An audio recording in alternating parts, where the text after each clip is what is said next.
Puede levantarla, perdone que haga esto en algunas ocasiones, pero me gusta verlo con Biblia. Aleluya. Acompáñeme al libro de los Hechos, por favor.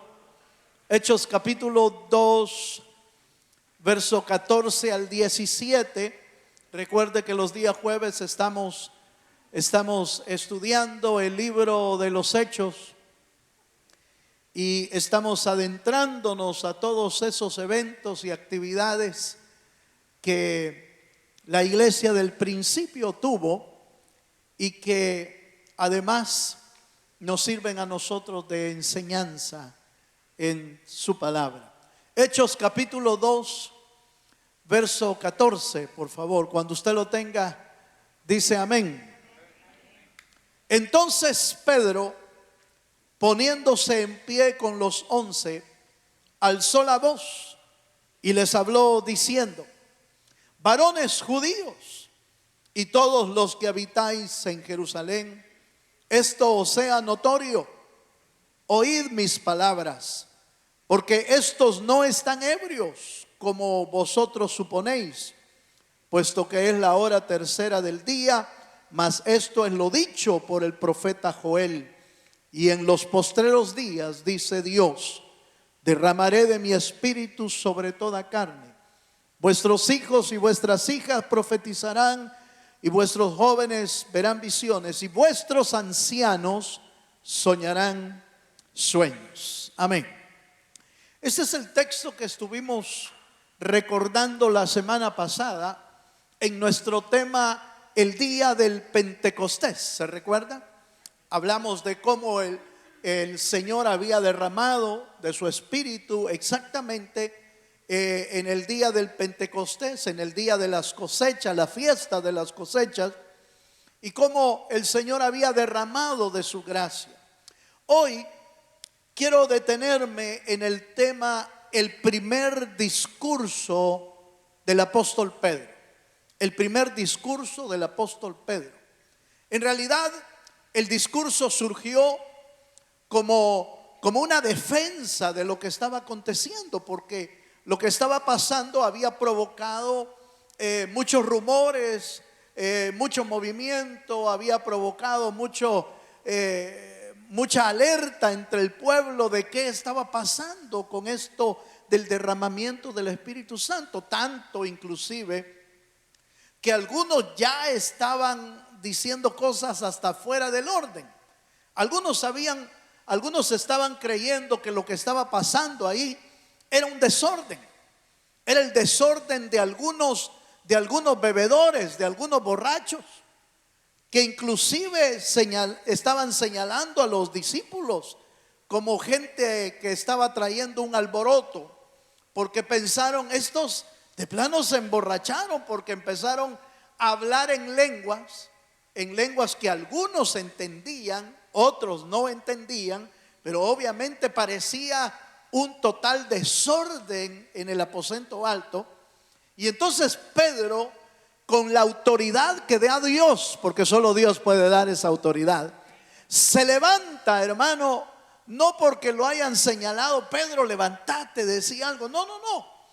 Movido por el Espíritu Santo, se levanta y empieza a dar una defensa, un discurso que traía una defensa de lo que allí estaba sucediendo. Y esto me va a servir para ver dos ángulos de este tema. El primero, obviamente, ver el mensaje que el apóstol Pablo estaba dando. El segundo, el ejemplo de defensa que nos puede servir a nosotros para cuando tengamos que defender nosotros el evangelio de Jesucristo. No defender a Dios, porque Dios no necesita defensa. Lo que necesita defensa es lo que usted y yo creemos. Defensa de nuestra fe. Defensa de lo que hemos creído, porque hay personas que pueden decirle: mire, ¿y usted qué es lo que cree pues? Usted que solo es alboroto, aleluya. Usted que solo anda hablando en lenguas, espero que no ande hablando en lenguas ahí en el trabajo o algo por el estilo, ¿verdad? Pero muchas veces a nosotros los cristianos, los hijos de Dios, nos consideran alborotadores porque no dejamos de hablar del evangelio, no dejamos de hablar de Cristo, no dejamos de hablar de Dios. Y entonces algunas personas nos empiezan a señalar como muy santo, muy santulón, y se la lleva de mejor que nosotros, y no participa de las fiestas porque él cree esto. Y bueno, y tarde o temprano te vas a encontrar con alguien que te va a pedir defensa de tu fe, que te va a pedir razones de tu fe. Y la Biblia nos enseña que debemos estar preparados para presentar defensa de lo que creemos. ¿Cuántos dicen amén? Entonces el discurso del apóstol Pedro nos va a servir como base también de cómo deberíamos prepararnos nosotros para defender lo que creemos. ¿Cuántos dicen amén? Bueno, entonces acompáñenme por favor a Hechos capítulo 2, verso 14 al 16, y vamos a decir en primer lugar qué es lo que buscaba el discurso del apóstol Pedro. ¿Por qué el apóstol Pedro, obviamente movido por el Espíritu, pero qué buscaba el discurso del apóstol? Bueno, hay por lo menos cuatro razones o cuatro verdades que buscaba este mensaje. Hechos 2, 14 al 16 dice: entonces Pedro, poniéndose en pie con los 11, alzó la voz y les habló diciendo: varones judíos y todos los que habitáis en Jerusalén, esto os sea notorio y oíd mi palabra, porque estos no están ebrios como vosotros suponéis, puesto que es la hora tercera. Esta parte es interesante. Mas esto es lo dicho por el profeta Joel. Primer punto de la defensa o de la predicación.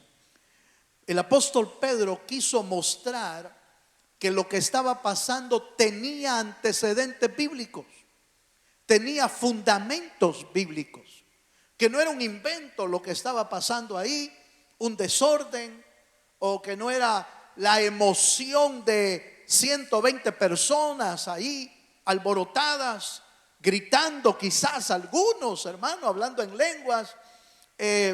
No era la emoción de unos, sino que era lo que ya había sido profetizado en el profeta Joel. ¿Cuántos dicen amén?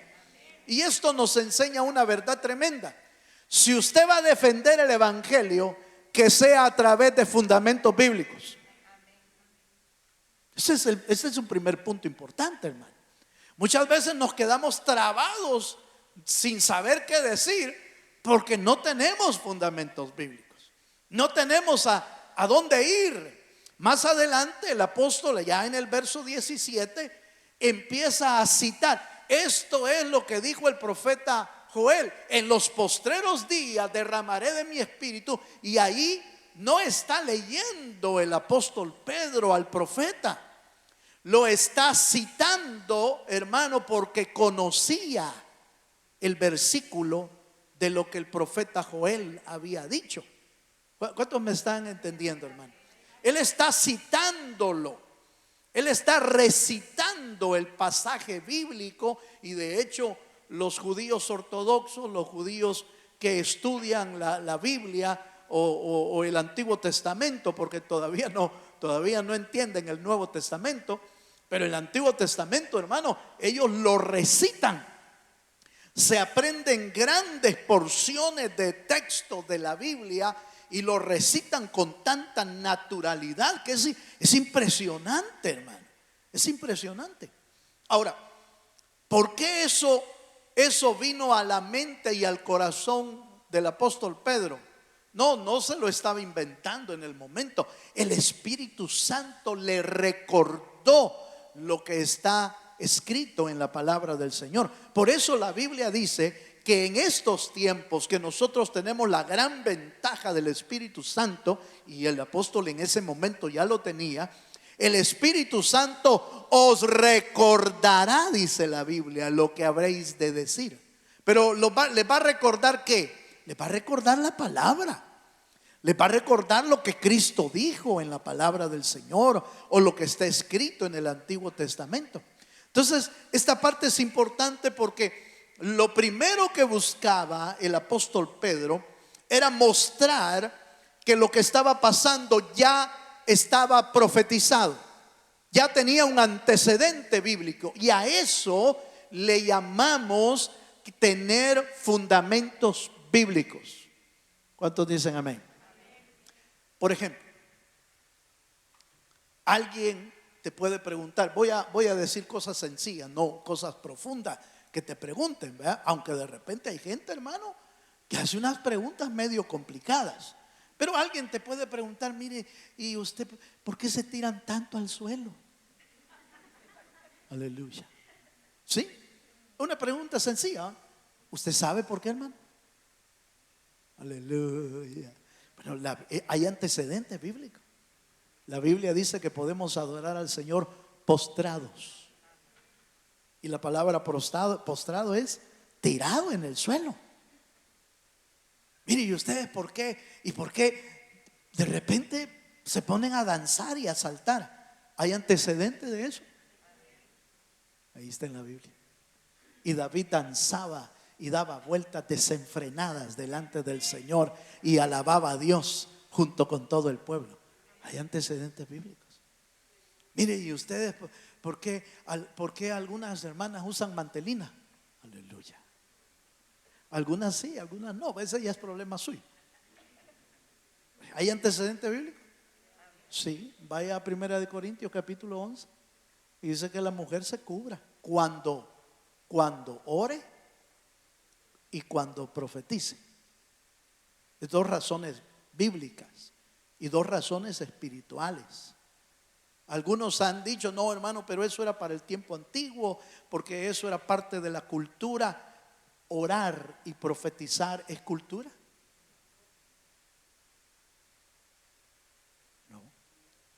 Orar y profetizar son razones espirituales. Entonces, cuando el apóstol Pablo dice que la mujer se cubra cuando ore y profetice, no está hablando de cultura. Está dando razones espirituales. Orar a Dios y profetizar. Y además agrega, por causa de los ángeles. Hablando de los ángeles que son espíritus también. ¿Esa es cultura? No. Porque los ángeles no, oiga esto, los ángeles no conocen el corazón de las personas. Dios es el único que conoce el corazón de las personas. Y entonces por causa de los ángeles, ¿por qué? Porque los ángeles ven el velo y dicen, esta mujer es sujeta. Al menos eso es lo que ellos entienden. Que no conocen el corazón, ese ya es otro problema. Pero ¿por qué por causa de los ángeles? Porque los ángeles son los que suben y bajan trayendo bendiciones de Dios. Eso es lo que dice la Biblia. ¿Hay antecedentes? Sí, allá en Jacob dice que vieron una escalera bien grande que llegaba al cielo y que del cielo bajaban y subían ángeles que ministraban a Jacob. ¿Hay antecedentes? Sí. Esos son preguntas. Ya si le preguntan, mire, ¿y qué pasó cuando Jesús descendió al infierno? Ahí sí se lo metieron, hermano, en problemas. Si no sabe a qué fue el Señor allá abajo. Pero ¿hay antecedentes en la Biblia? Sí. La Biblia dice que descendió a las partes más profundas de la Escritura y fue a arrebatar las llaves al que tenía el imperio de la muerte. Y además a predicarle a los que estaban encarcelados allá abajo. Eso dice la Biblia. ¿Hay antecedentes? Ahí está en la Biblia. Pero usted tiene que saber los fundamentos. Para presentar una defensa tiene que conocer los fundamentos. Dele un fuerte aplauso al Dios de los cielos. Vaya, sigamos.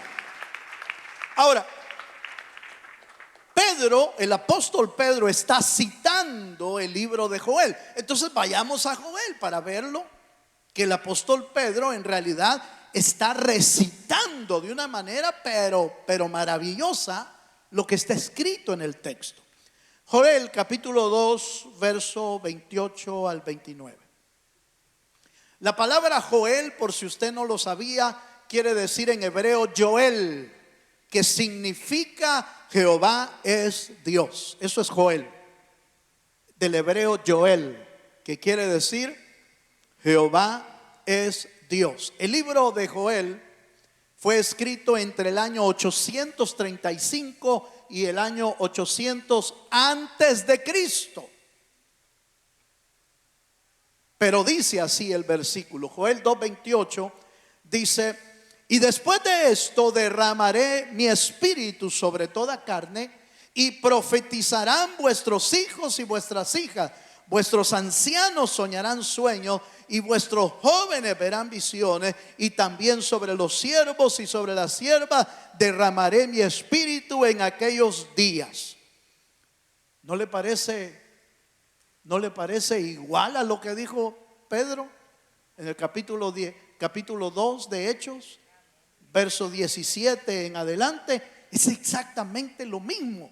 ¿Por qué? Porque el apóstol Pedro está citando el Antiguo Testamento para tener base y fundamento de poder defender el Evangelio de Jesucristo.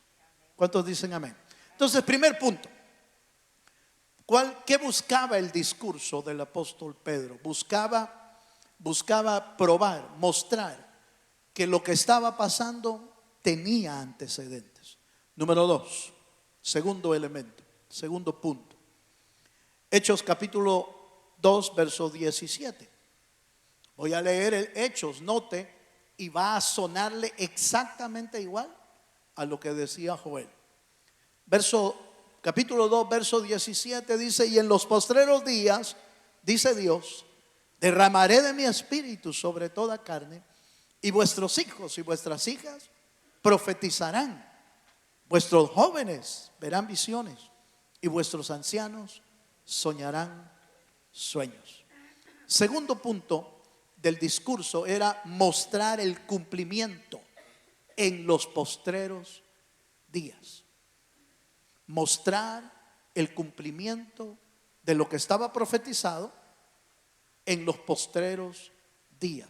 El versículo 17 comienza diciendo: y en los postreros días. Este punto es importante entenderlo. ¿Usted sabe a qué se refiere cuando dice los postreros días? Bíblicamente o teológicamente, los postreros días comenzaron desde que Cristo vino a la tierra. Por eso Jesús estaba hablando de los postreros días, porque Él estaba en los postreros días en ese momento, porque allí iniciaron los postreros días. ¿Cuándo terminan los postreros días? Los postreros días terminan cuando Cristo venga a traer juicio a la tierra. Ese es el día del Señor, el día de la venganza del Señor.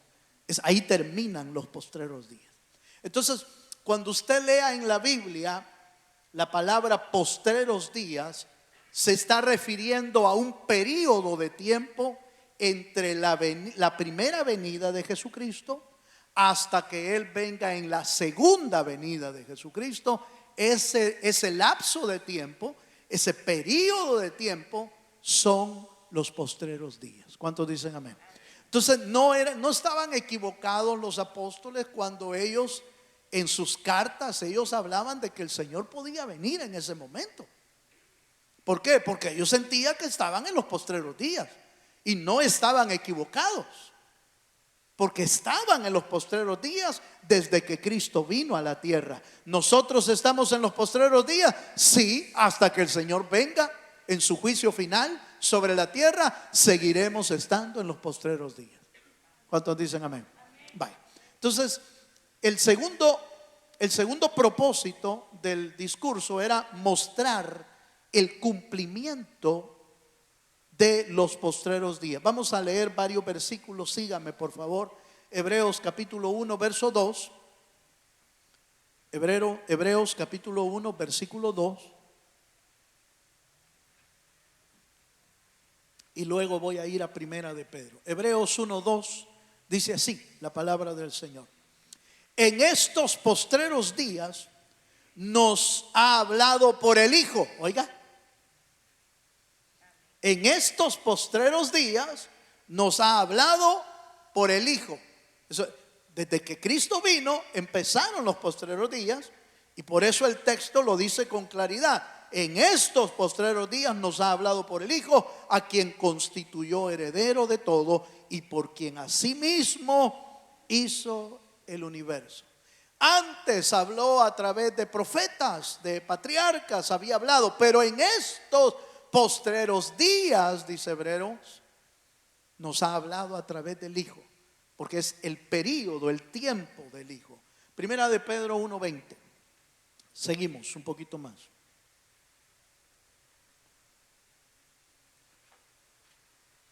Primera de Pedro 1:20 dice, hablando del Cordero de Dios, dice: ya destinado desde antes de la fundación del mundo, pero manifestado, ¿cuándo dice?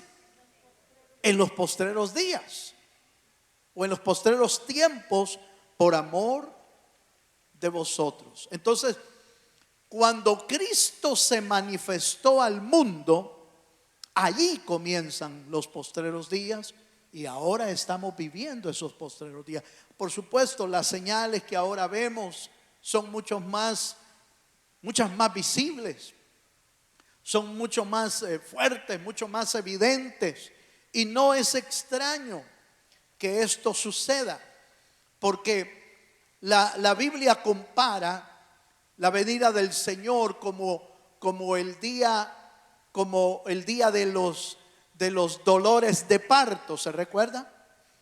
Y es interesante que aunque los dolores de parto pueden comenzar mucho antes del alumbramiento, lo interesante es que los días de parto siempre se van volviendo más fuertes, más intensos y más seguidos, ¿sí?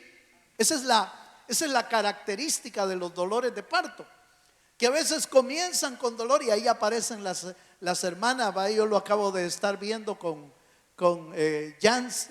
Jocelyn, perdón, a mí se me van los nombres, se van.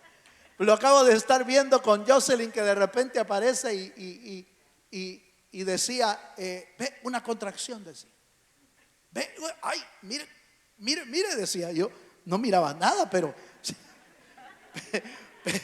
ella estaba sintiendo algo allá, ¿verdad? Y esa es la característica de los dolores de parto, que aunque los dolores de parto pueden comenzar con días de anticipación, pero el día en que se acerca el alumbramiento se vuelven más intensos, más fuertes y más seguidos, ¿sí?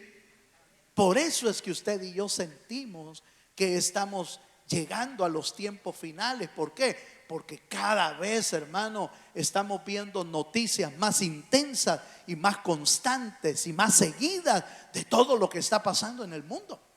Lo que ahora usted y yo vemos acerca de las guerras y de todo eso, de las guerras allá en Israel, hermano, no que no hayan habido guerras. En Israel sí han habido guerras, muchas, pero la guerra que está habiendo ahorita es más fuerte y es más intensa y es más seguida. Desde que Israel fue formado como nación en el lugar donde está, no había habido una guerra como ahora la tiene, con tantos días de guerra. Siempre habían sido guerras cortas, semanas, meses, y pum. Bueno, hasta hubo una guerra de 7 días y se acabó. Pero ahora llevamos meses, 3 meses de guerra, con el peligro y el riesgo de que esto pueda escalar más, porque hay otras naciones que no están contentas con lo que están pasando, y otras naciones defendiendo a Israel también, que pudieran envolverse en una guerra que se convertiría en una guerra mucho más fuerte de lo que hasta ahorita está pasando. ¿Sí me estoy dando a entender, hermano? Por eso es que pensamos que los postreros días que hoy estamos viviendo son mucho más intensas, y esto nos acerca a que el Señor viene pronto. Dele un fuerte aplauso al Señor por su venida. ¿Cuántos dan gloria a Dios? Vaya, sigamos. Tercer punto. La tercera que buscaba el discurso del apóstol Pedro, número 1, dijimos, mostrar que habían antecedentes bíblicos. Número 2, mostrar el cumplimiento de los postreros días. Número 3, mostrar, oiga esto, mostrar lo sobrenatural del Espíritu. Eso es importante. Acompáñame a Hechos capítulo 2, versículo 17. Hechos 2, 17. Dice así: y en los postreros días, dice Dios, derramaré de mi espíritu sobre toda carne, y vuestros hijos y vuestras hijas profetizarán, vuestros jóvenes verán visiones, y vuestros ancianos soñarán sueños. El apóstol Pedro quería dar testimonio de que el derramamiento del Espíritu era algo sobrenatural que estaba aconteciendo, que iba a provocar visiones, que iba a provocar profecías. Bueno, hasta provocó un temblor en ese lugar. En el lugar donde los 120 estaban reunidos, el lugar tembló. El lugar fue conmovido. ¿De qué manera se habrá movido el lugar donde estaban? No lo sabemos, pero da a entender que hubo un temblor ahí, y en otras ocasiones también sucedió, mostrando lo sobrenatural de Dios. Es que cuando Dios hace algo, hace cosas fuertes. ¿Cuántos dicen amén? Hace cosas que conmueven. Han habido testimonios, están escritos testimonios de aquel gran avivamiento que en el cristianismo se conoce como la calle Azusa, allá en California. Allá por el año 1900 hubo un gran movimiento, de donde nacieron, por cierto, las iglesias denominadas las iglesias pentecostales. De ahí surgió esa denominación. Fue una explosión dentro del cristianismo. Y la calle de Azusa en California fue protagonista de que en una reunión de cristianos, de repente el Espíritu Santo descendió ahí, y fueron llenos del Espíritu los que estaban en ese lugar, en un periodo donde todavía no había vuelto a revivir, diríamos, lo que eran los dones del Espíritu. Estaban las iglesias hablando de salvación, estaban las iglesias hablando de bautismo, hablando de santidad en el Señor, pero no había todavía, hasta ese momento, no había resurgido el mover del Espíritu. Yo quiero que usted logre entender, cuando usted estudia la historia de la iglesia, se encuentra que las verdades de la iglesia del principio fueron como desapareciendo. Oiga lo que estoy diciendo. Cristo viene, se forma la iglesia cristiana, y los primeros apóstoles tienen el poder suficiente para mostrar los dones del Espíritu y todo eso. Pero allá por el año 300 después de Cristo, algunos apóstoles, ya los apóstoles habían muerto, entonces se da lo que en la historia se conoce como la fusión de la iglesia cristiana con el gobierno de Constantino. No sé si usted ha oído eso, pero lo voy a mandar a que lea. Aleluya. Se fusiona la iglesia cristiana con Constantino, y se lleva a cabo la oficialidad de la iglesia unida al gobierno de Constantino. Y a partir de ahí, la iglesia cristiana empieza a perder los valores y las verdades de Dios. Por ejemplo, empezó a perder los apóstoles porque se empezaron a morir. Se empezó a perder la santidad, porque en lugar de que la iglesia permaneciera sólida y firme en santidad, se empezó a mezclar con la iglesia, con todo respeto, con la iglesia católica, y se empezó a desviar totalmente de la verdad. Se empezó a perder la verdad del bautismo en adultos y se empezó a bautizar niños. Se empezó a perder la verdad de la salvación por fe y se empezó a pensar que la salvación era por ser católico. Y eso no es cierto, porque el que salva es Jesucristo. Pero se empezó a enseñar que siendo parte de una iglesia era uno salvo. Y si estaba fuera de uno de esa iglesia, entonces no era salvo. Entonces todas esas verdades se empezaron a perder. Y cuando sucede lo que se llama el período de la restauración, lo que se conoce como el nacimiento del protestantismo, año 1500, se empiezan a recuperar esas verdades. Se recuperó la salvación por fe, se recuperaron los bautismos, bueno. Y entonces ahí por el año de 1900, ya le dije un montón de historia, ¿va? Pero en el año de 1900 se recupera el mover del Espíritu Santo en la calle de Azusa. Y todo esto se lo dije por esto.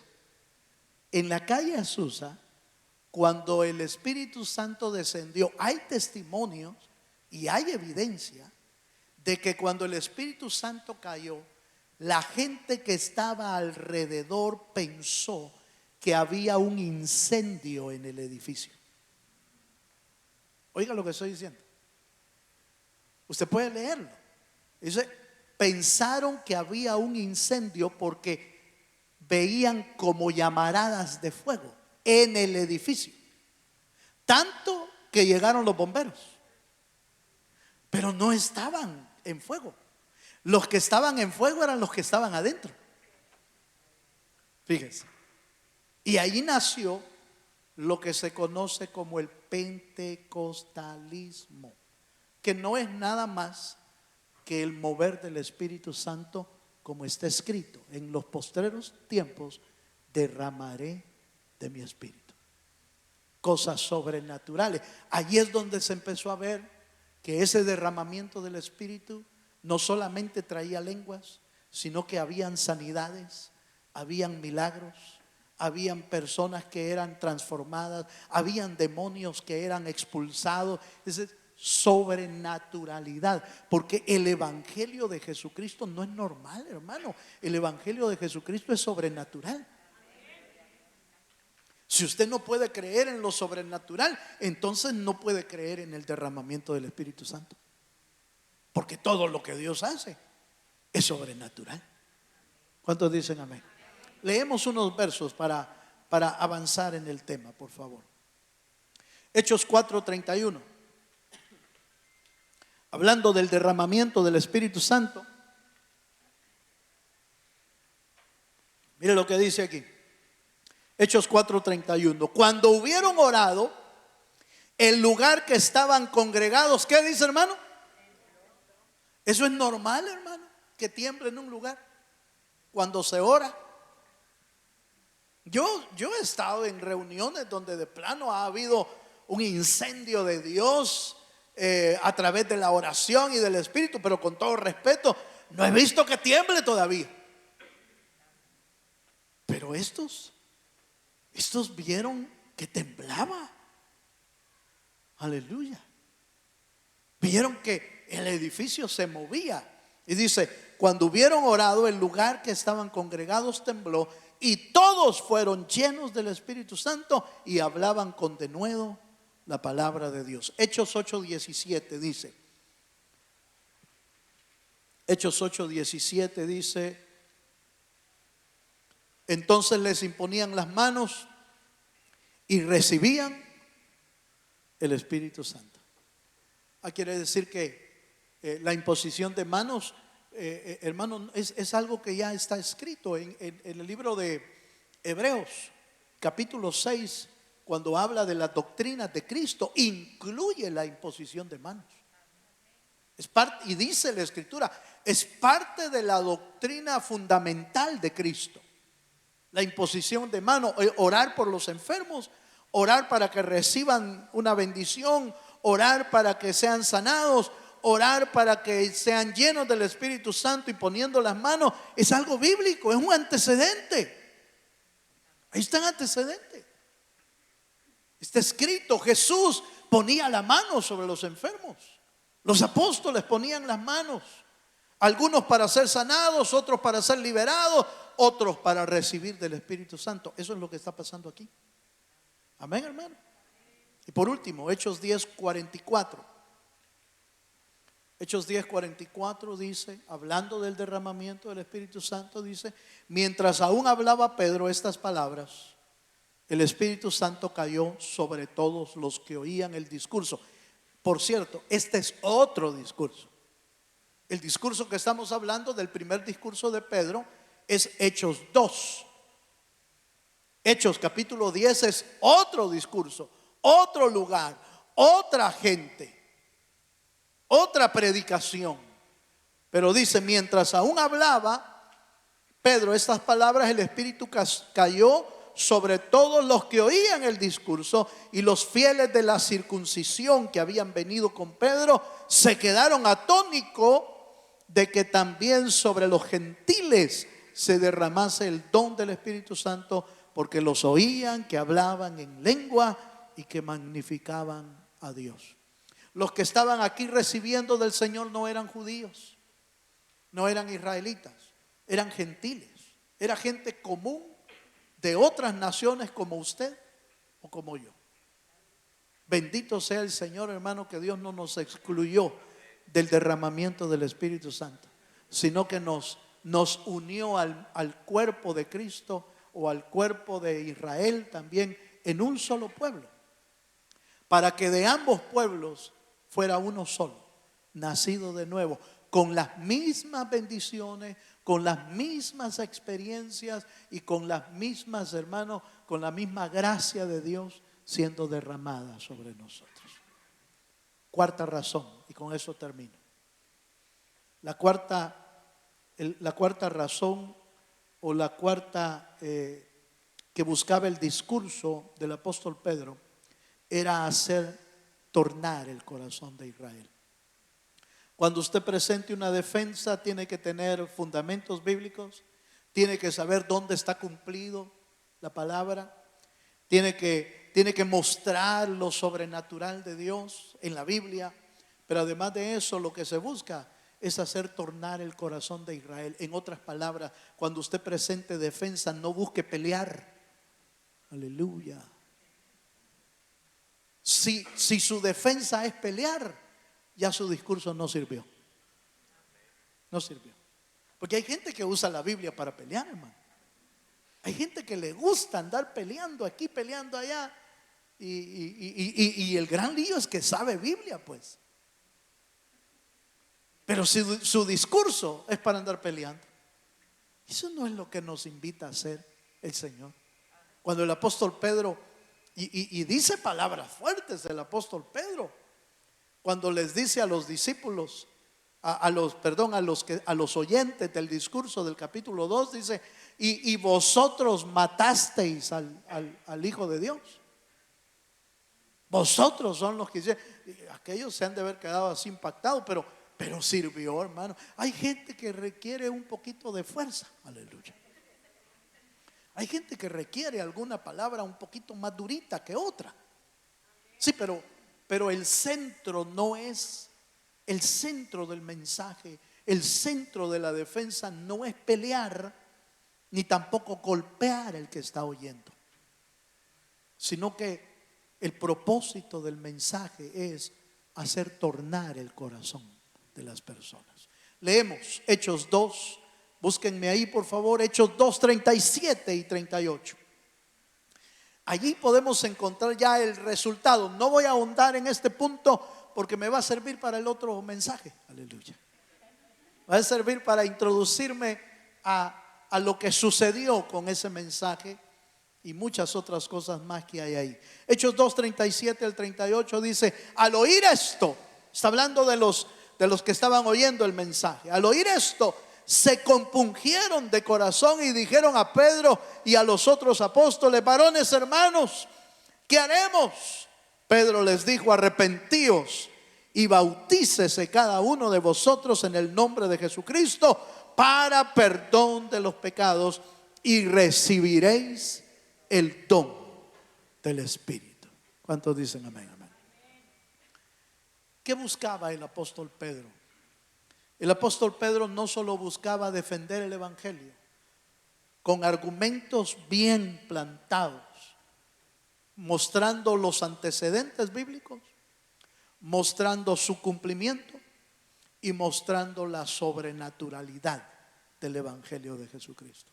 Muchas veces las personas que piden defensa del evangelio van a querer ver si la oración funciona. Aleluya. Van a querer ver si usted puede orar. Más si usted le acaba de decir que la oración de fe puede sanar al enfermo. Pues ore por mí, va a decirle. Pues déjeme, voy a llamar al pastor. No, échele punta a usted. Si usted está defendiendo, pues mire si le funciona.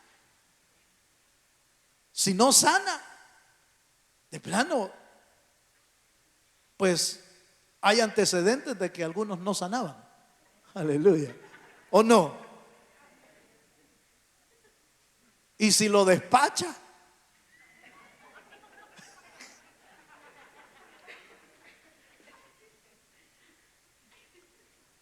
también hay antecedentes. Algunos se van, salvos, pero se van. Hay gente que en la oración reciben de la fe, reciben de esto y reciben a Jesucristo. Yo he conocido varias gente, hermano, que casi la he despachado, que aceptan a Jesucristo como su Salvador en medio de la dificultad, en medio de la enfermedad. Aceptan al Señor como su Salvador y días después el Señor se los lleva. ¿Por qué se los lleva? Esa es decisión de Dios, porque Él es el que da la vida y Él es el que la puede tomar. Él es soberano y Él hace como Él quiere, con quien Él quiere. Aleluya. Dios puede levantar al enfermo, pero también puede solo salvarlo, porque lo más importante, oiga esto que le voy a decir, hermano, lo más importante no es parar el sufrimiento de la tierra. Lo que Dios busca es parar el sufrimiento eterno que va a tener las almas. Son dos cosas diferentes. Dios puede sanar, por supuesto que sí. Dios puede levantar, sí, claro. Y si no sana, no funcionó tu oración. ¿Y si Dios no quería? Si es que el que sana es Dios. Nosotros podemos imponer las manos y orar con mucha fe, pero sana si Dios quiere. Si Dios no quiere, no. Si Dios dijo hasta aquí, es hasta aquí. Y vuelvo a repetir esto: Dios no le preocupa tanto tu sufrimiento en la tierra.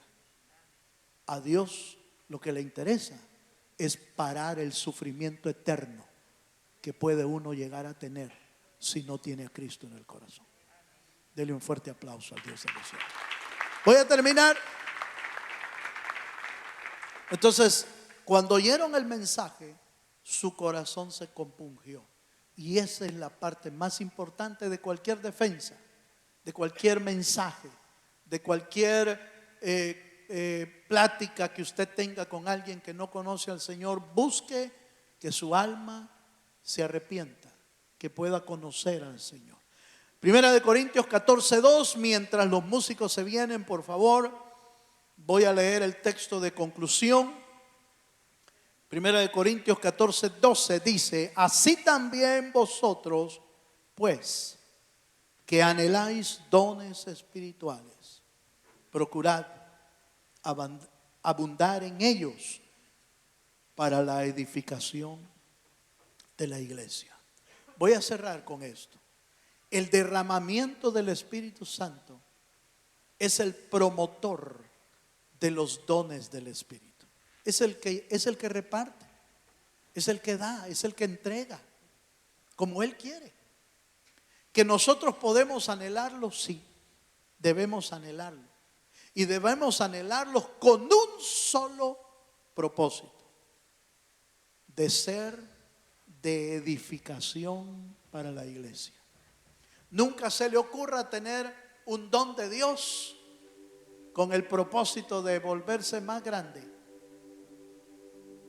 más alto, más distinguido, más famoso, más reconocido dentro de la iglesia.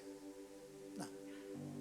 Si usted anhela un don, pídale al Señor que le dé un don para ser de bendición para su iglesia, para ser de edificación para la iglesia. ¿Cuándo vienen esos dones? Cuando el Espíritu Santo es derramado sobre los creyentes. Póngase de pie, por favor.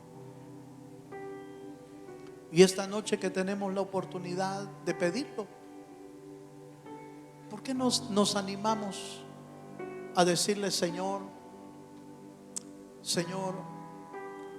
yo quiero ser un buen defensor del Evangelio de Jesucristo, con argumentos, con antecedentes, con palabra de Dios, con dones del Espíritu que me ayuden a ser de bendición para los que me oyen la palabra? Cierra tus ojos un momento. Aleluya. ¿Habrá alguien esta noche que quiera venir aquí adelante conmigo a decirle: Señor, yo quiero ser un buen defensor del Evangelio? Yo quiero ser lleno de tus dones para ayudar a tu iglesia, para bendecir a tu iglesia. Véngase. Señor, derrama sobre mi vida. Ayúdame a ser un buen defensor del Evangelio de Jesucristo. Que cuando las personas pidan razón de lo que yo creo, la palabra de Dios fluya con naturalidad en mis labios y pueda dar razón de lo que yo creo, de lo que yo confío. Pueda dar razón de mi fe. Que la palabra de Dios fluya en tus labios, sacada por el Espíritu, no sacada por tu mente, no sacada por tu razón, no sacada por tu inteligencia, sino que de tu interior fluya como un río de agua viva que trae palabras de vida a los que te oigan. Que traiga palabra de bendición a los que te están oyendo, a los que te piden razón, a los que te preguntan ¿por qué vas a la iglesia? ¿Por qué solo en la iglesia quieres vivir? ¿Por qué solo hablando de Dios pasas? ¿Por qué solo de Dios nos hablas? ¿Por qué no quieres compartir con nosotros en las fiestas? ¿Te crees mejor que nosotros? Que Dios te dé la gracia para que la palabra de Dios fluya en tus labios y pueda convencer a los que no conocen de Dios.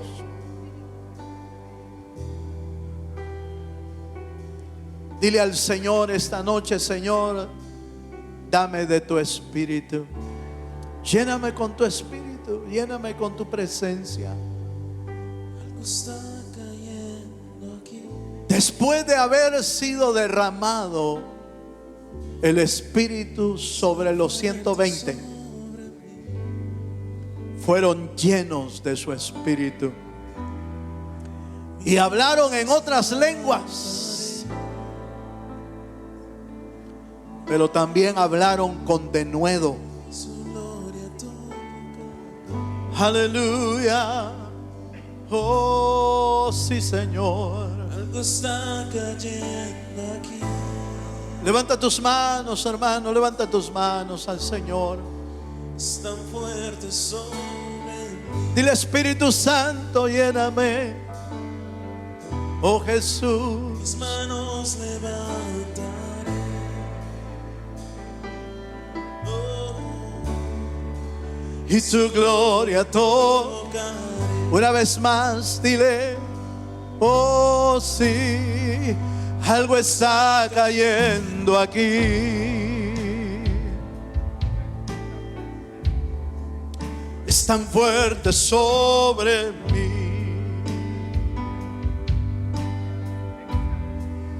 Mis manos levantaré.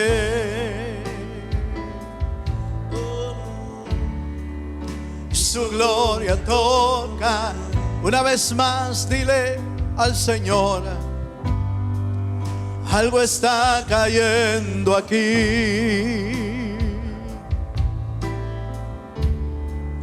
Es tan fuerte sobre mí. Mis manos levantaré.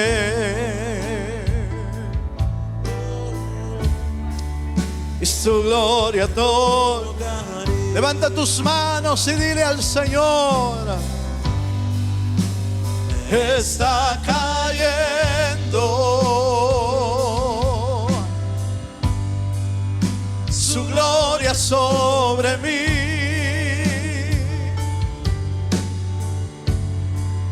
Sanando heridas, levantando al cautivo. Su gloria está aquí. Está cayendo su gloria sobre mí. Sanando heridas, levantando al caído. Su gloria está aquí. Eso es. Abre tus labios y dile, Señor, que tu gloria caiga sobre mi vida, Señor. Su gloria sobre mí. Dile, Espíritu Santo, lléname con tu gloria. Sanando heridas. Tu gloria nos llena esta noche. Tu gloria, Espíritu Santo. Él sigue siendo el mismo de ayer, de hoy, y seguirá siendo el mismo mañana. Y quiere llenarte, quiere llenarnos de su Espíritu. Aleluya. Sanando heridas, levantando al caído. Su gloria está aquí. Eso es, eso es. Está cayendo. Aleluya, Dios. Su gloria sobre mí. Abre tus labios y tu corazón. Sanando heridas. Señor, tú eres el que llenas. Tú eres el que reparte. Tú eres el que bendice. Tú eres el que llenas este lugar, Señor, con tu presencia. Su gloria sobre mí. Aleluya, Señor. Sanando heridas, levantando al caído. Su gloria está. Ábrale, ábrale su corazón, ábrale su corazón. Está cayendo su gloria sobre mí.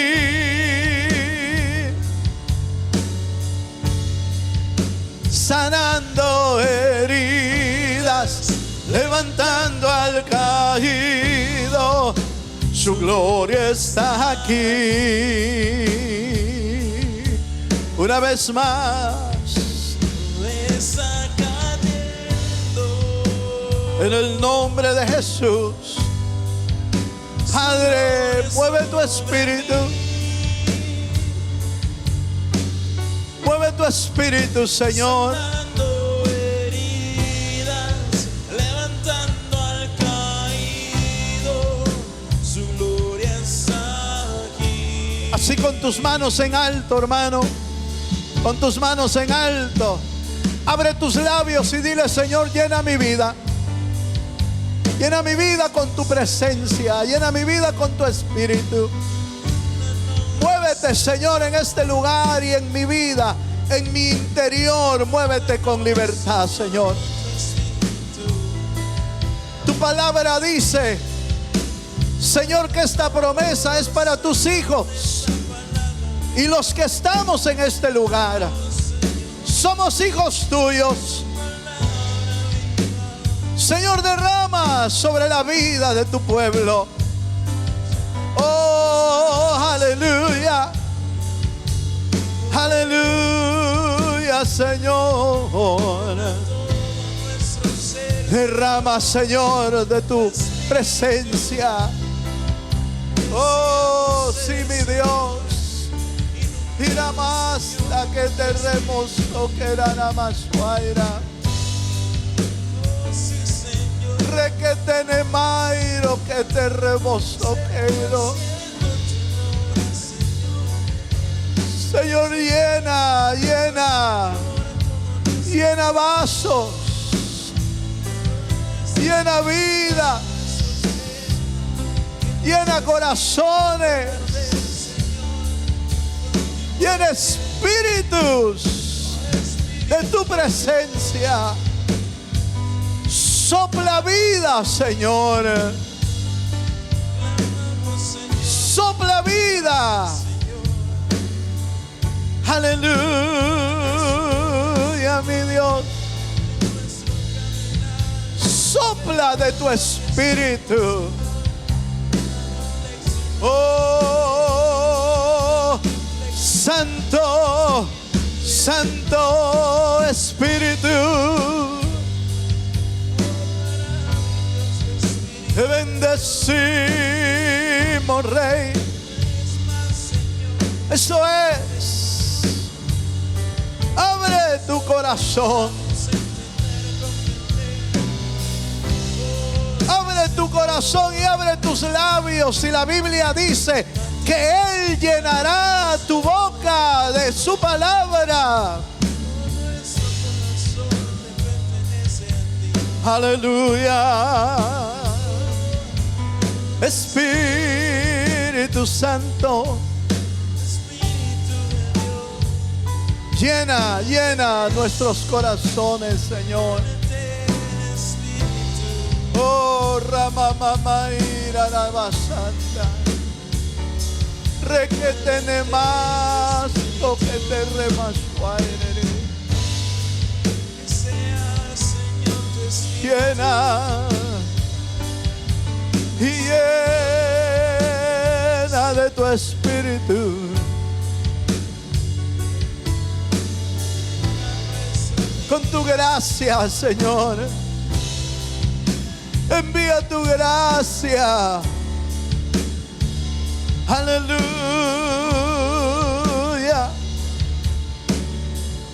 Sí, Señor. Sí, mi Cristo. En el nombre de Jesús. Ahí donde está, deja que el Espíritu de Dios toque tu corazón. Señor, ministra en lo profundo de nuestro corazón. Ministra tu presencia y tu palabra. Aviva el fuego del don de Dios que está en ti. Aviva ese fuego. Aviva el fuego de cada uno, Señor, de nosotros, como solo tú puedes hacerlo. Aleluya. Deja que Dios se mueva un momento más. Aleluya. Salvador, tú eres Dios.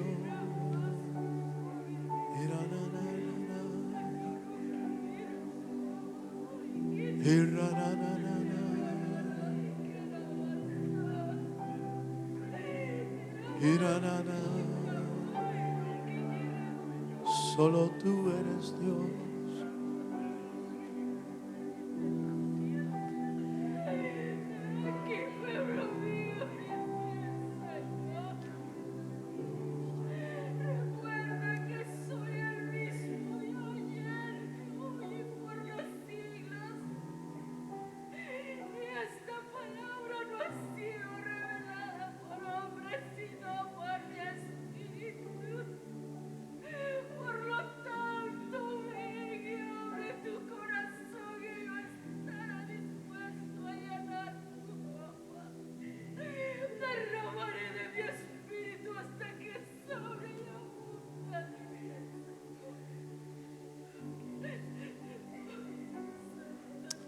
Aleluya.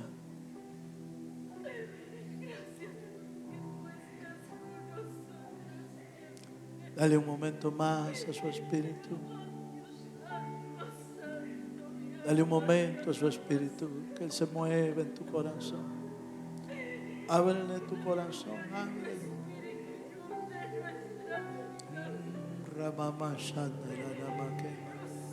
Aviva el fuego en tu vida. Aviva el fuego de Dios en tu corazón. Porque está escrito que los dones de Dios son irrevocables. Recuerda el don que yo puse en ti, dice el Señor. Recuerda el don que te fue dado por imposición de manos. Y recuerda que mío es lo que yo puse en ti. Abre tu corazón hoy, dice el Señor, y yo haré que de tu interior brote como ríos de agua viva. Porque comprado fuiste por sangre y comprado fuiste para ser útil en mi reino. Por tanto, dice el Señor, recibe esta palabra y aviva el don que está en ti, dice el Señor.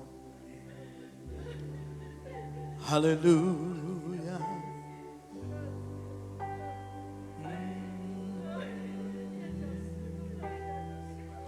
Te bendecimos, Señor. Levanta tus manos, levanta tus manos. Deja que Dios se mueva. Deja que puedas sentir su gracia moviéndose. Que el Espíritu de Dios que está en tu interior tenga la libertad de moverse, la libertad de hablarte, la libertad de usarte como solo Él puede hacerlo. Aleluya.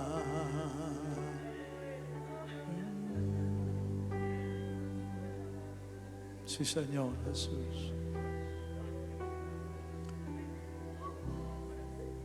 Gracias, Padre. Gracias, Señor, por tu presencia. Gracias, Señor, por cada vida.